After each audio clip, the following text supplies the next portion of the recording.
दोस्तों, stock crease के एक और वीडियो में आपका स्वागत करता हूं। काफी दिन के बाद मैं ये वीडियो बना रहा हूं और किसी काम में मशगूल था, वीडियो बनाने का टाइम नहीं मिल पा रहा था।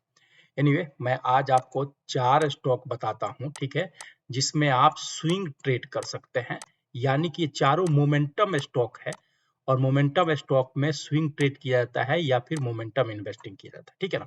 चारों ट्रेड का मैं नाम बताता हूँ और लॉजिक बताता हूँ। ब्रेकआउट है, ब्रेकआउट पे ट्रेड लेना है आपको, ठीक है।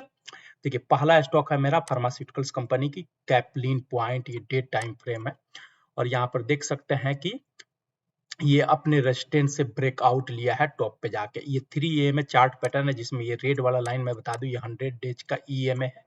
येलो वाला लाइन 150 डेज का EMA है और नीचे वाले लाइन जो 200 डेज का EMA है। ये तीनों मोमेंटम होती है, हायर एवरेज लाइनें हैं और इसी लाइनें के ऊपर सपोर्ट कर लेते हैं। हम जब लाइन के नजदीक में लेते हैं तो बोलते हैं इंट्री स्टेशन और जब ब्रेकआउट पे लेते हैं हम उसको तो बोलते हैं ब्रेकआउट ट्रेड।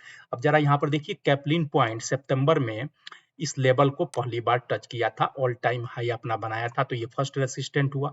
दूसरी बार इसको टच करने की कोशिश किया इसने अक्टूबर में, ब्रेकआउट नहीं आया, फिर नीचे आया और नीचे आने के बाद जैसे कि स्टेशन पे आता है तो सब लोग कि ये सपोर्ट रहता है, डायनेमिक सपोर्ट का काम करता है, यहीं से फिर वापस गया और तीसरी बार इसको टच किया, ठीक है। फिर नीचे आया लेकिन अपने हायर लो के नीचे नहीं गया, यहीं से वापस इसने बढ़ाया। मैं यहाँ पर एंट्री ले लिया था, लेकिन फिर मैं आपको बता रहा हूँ कि ये चौथी बार देखिए यहाँ पर टच किया, एक डराने के लिए रेड कैंपल बनाया, यानी लास्ट होप ऑफ सेलर, और फिर अगले दिन ब्रेकआउट। जितनी बार ज्यादा टच करके अपनी रेसिस्टेंट को ये ब्रेकआउट देगा, इसके सक्सेस होने का रेट उतना ही ज्यादा रहेगा। तो एक बार, दो बार, 3 बार, 4 बार, चौथा बार टच करने के बाद इसने ब्रेकआउट दिया, यहाँ पर देख सकते हैं।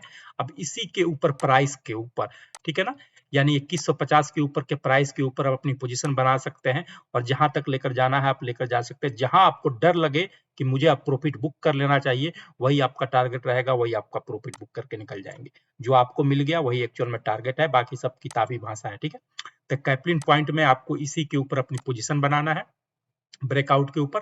और इस कैंडल के नीचे, ये जो रेड कैंडल है, इस कैंडल का नीचे आपको एसएल रखना है। मेरा एसएल तो हमेशा ऐसे सिचुएशन में 200 डेज के नीचे के मूविंग एवरेज रखता है। तो ये एसएल है, इसी एसएल के नीचे, इसके कैंडल के, रेड वाले कैंडल के नीचे का एसएल रख के आपको और ऊपर तक इसको लेकर जाइए, कैप्लिन पॉइंट। दूसरा सिमिलर स्टॉक मैं आपको दिखाता हूँ, सिमिलर फील्ड का और सिमिलर चार्ट पैटर्न है। स्टॉक का नाम है डिवीज लैब, यहाँ पर देख सकते हैं डे टाइम फ्रेम।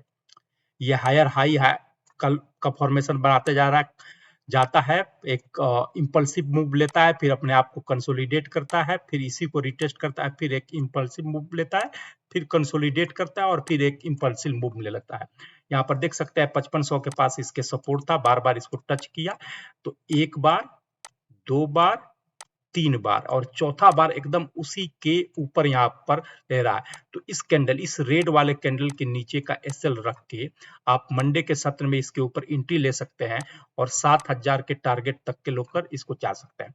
इस पॉइंट में, इस सिचुएशन में आपका एसएल जो है ये रेड वाला कैंडल के नीचे रहेगा, ठीक है।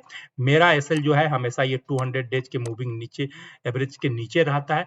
अगर गलती से भी मेरे ट्रेड में अगर यहाँ पर आ गया प्राइस, यहाँ पर प्राइस आ गया, तो मैं इसको एवरेज कर लेता हूं, यानी कि यहाँ पर और ज्यादा मैं प्राइस यूनिट परचेज करके मैं अपने प्राइस को एवरेज कर लेता हूं, यानी कि ऐड करता हूं, क्योंकि मेरा एसएल जो है ये 200 डेज के मूविंग एवरेज के नीचे है, ठीक है।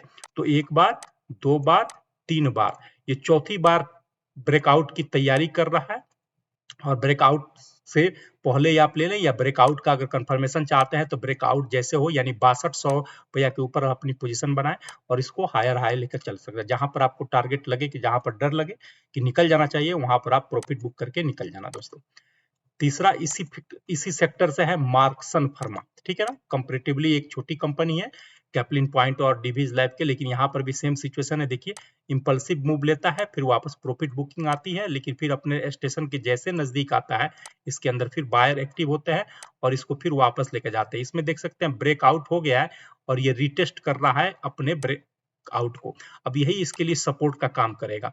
इसी पर 320 के आसपास में इसमें आप अपनी क्वांटिटी ऐड करें और एक इसको नया हाई बनाते हुए लेकर जा सकते हैं, ठीक है। मार्क्सन फार्मास्यूटिकल्स कंपनी की है।